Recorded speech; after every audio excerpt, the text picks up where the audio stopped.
BNP যে যে তরুণরা অংশ নিয়েছিল তারা এখন কোথায়?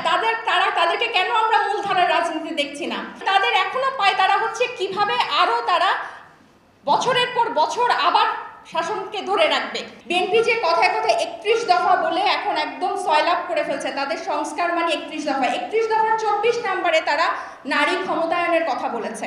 শুধু এতটুকু যে তারা নারীর ক্ষমতায়নে কাজ করবে, অথচ এই সংস্কার প্রস্তাবে যে 100টা নারীর যে বর্তমানে সংরক্ষিত আসন আছে 50টা, সেটাকে 100তে উন্নীত করে সরাসরি ভোট, মানে ওখানে একটা এখন তারা রিজার্ভ সিটগুলোতে সরাসরি ভোট হবে, মানে নারী প্রার্থী ভার্সেস নারী প্রার্থী। ওই 100টা আসনে নারী প্রার্থীরাই নিজেদের মধ্যে প্রতিযোগিতা করবে, জনগণ ভোট দিয়ে নারী প্রার্থী নির্ধারণ করবে। এটাতে তারা আপত্তি জানিয়েছে।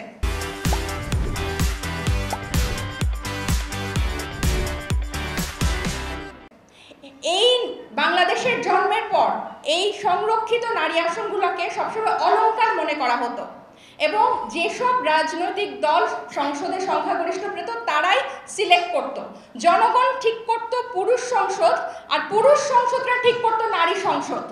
এরকম একটা বৈষম্যের দেশে এবং বাংলাদেশের জন্মের পর থেকেই এভাবে চলছে, এবং 53 বছর পর, এতগুলো রক্তের পর, এত শহীদের পরও বিএনপি এখনো নারীর ক্ষমতায়নে কিন্তু একমত হচ্ছে না। তারা মুখে বলছে কিন্তু কাজে তাদের কোনো মিল নাই, তারা এখনো এটার বিরোধিতা করছে। এবং এই সরাসরি ভোটের কথা আমরা কেন বলছি? আমরা বিগত দিনে দেখেছি এই সংরক্ষিত আসনগুলোতে যে নারীরা বসে তারা সাধারণত আত্মীয় স্বজন হয়, অমুকের স্ত্রী, অমুকের কন্যা, অমুক সুবিধাভোগী ব্যবসায়ীর পরিবার পরিজন, এরকম নারীদেরকে দেয় যারা সমাজের কোনো নারীদের কোনো প্রতিনিধিত্ব করে না। আমার কাছে বেশ কয়েকটা প্রশ্ন এসেছে এখানে। এই প্রশ্নগুলোকে যদি আমি একটু সাম আপ করে, আমি চোখ বুলাচ্ছিলাম যে সব এনসিপি কি করবে, যে এখন নারীর ক্ষমতায়নে এনসিপি কি করবে? নারীর স্বাধীনতা, নারীর অধিকার, নারীর ক্ষমতায়ন, এসব শব্দগুলো বিগত রাজনৈতিক দলগুলো খালি মুখে এবং এই সভা সেমিনারেই কিন্তু সীমিত রেখেছে। কিন্তু এনসিপি আত্মপ্রকাশের দিন থেকে, এমনকি গণ অভ্যুত্থানের পর থেকে এই যে সবাই মুখে মুখে খালি বক্তৃতা তুলছে নারীরা কোথায়, নারীরা কোথায়, এনসিপি কিন্তু নারীদেরকে নিয়ে এসেছে, এবং নারীরা কিন্তু তাদের পথ এনসিপির মাধ্যমে খুঁজে নিয়েছে। আজকে যে এখানে আমরা দাঁড়িয়ে আছি, এখানে আমি কিন্তু কখনো ভাবি নাই যে আমি রাজনীতিতে আসব এবং এই পথ আমি বেছে নিব।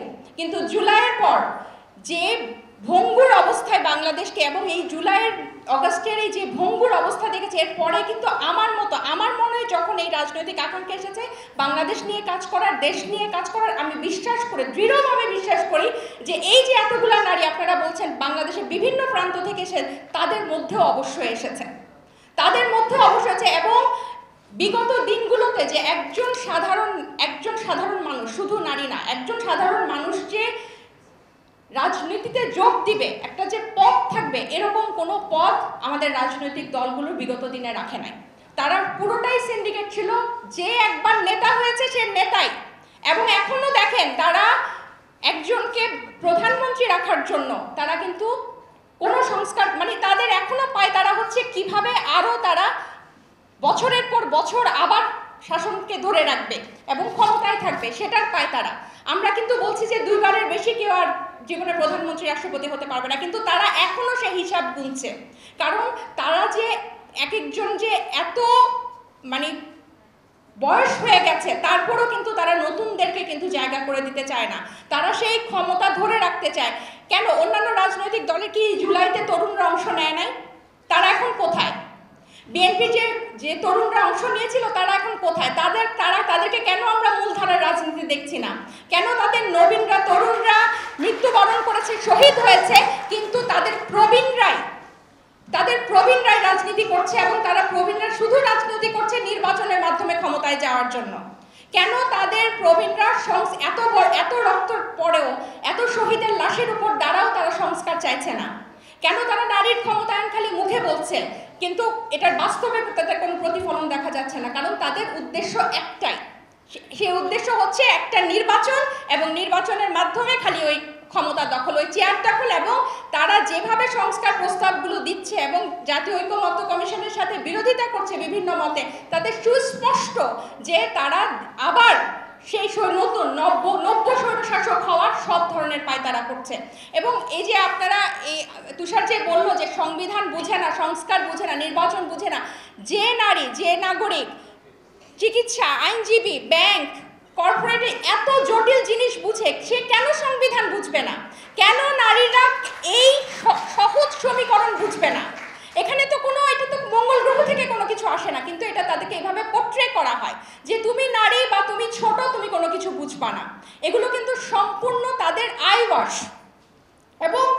এবং যে জাতি, যে তরুণ সমাজ একজনকে গুলি করলে একজন নড়ে, বাকিটা নড়ে না, যে তরুণ সমাজ এই সাহস দেখাতে পেরেছে, এটার পরে কি এই ধরনের, এটা তো সর্বোচ্চ সাহস। এটার পরে তো আর কোনো এর থেকে বড় পাহাড় আর উত্রানো হতে পারে না। তাই আমি নারীদেরকে বলবো এবং সেই সাথে সকল তরুণ সমাজকে বলবো যে আপনাদেরকে রাজনীতিতে আসতে হবে। আপনারাই রাজনীতির ভবিষ্যৎ। এবং এনসিপি দৃঢ়ভাবে বিশ্বাস করে যে নেতা আপনাদের মধ্য থেকে হয়ে আসবে।